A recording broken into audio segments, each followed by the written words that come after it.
Welcome to Chapter 4 of this section, General Tips for Paying Off Debt.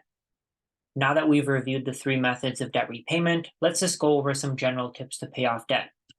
These tips apply regardless of which method you use. If you're only in a small amount of debt or you have a single debt that you're trying to pay off, these tips may be enough to help you on their own instead of using the strategies in the last section. Always be aware of how much money you owe. If you don't know how much debt you have, accumulating more debt becomes a lot easier because you don't see the balance growing. Make sure you're aware of everything you spend your money on.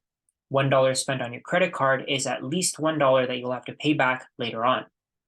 Contact your bank to have your interest rate lowered on your credit cards and loans. I mentioned this earlier, but I'm repeating it again because most people don't know this is possible. The easiest way to stop the power of compounding from working against you is to lower the rate at which your debt grows. Always try to make more than the minimum payment. If you have a $5,000 balance, paying $100 more than the minimum payment every month is going to cut your payback time from 21 years to 4 years. You would also save $4,500 in interest in that period.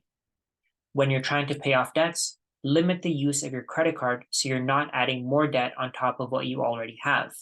It's unrealistic to think that you can cut out your credit card completely because everyone has their own personal situation. Like, for example, if you lose your job, you may need to use your credit card, but try to limit it as much as you can.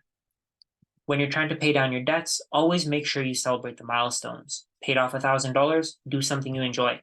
It's impossible to stay on track if you don't celebrate the journey, and life isn't just about money. Just make sure you don't go all out and ruin your progress.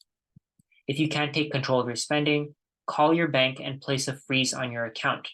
This can be looked as a final solution. Changing your mindset and learning about debt, how debt is hurting you, is much easier and much better as a way to permanently get rid of a bad spending habit. Habits that you don't grow out of will always come back to haunt you in the future.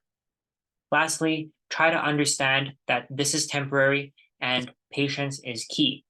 It might feel like paying off your debt is taking forever, but as long as you track and limit your spending, it'll be a lot quicker than you think.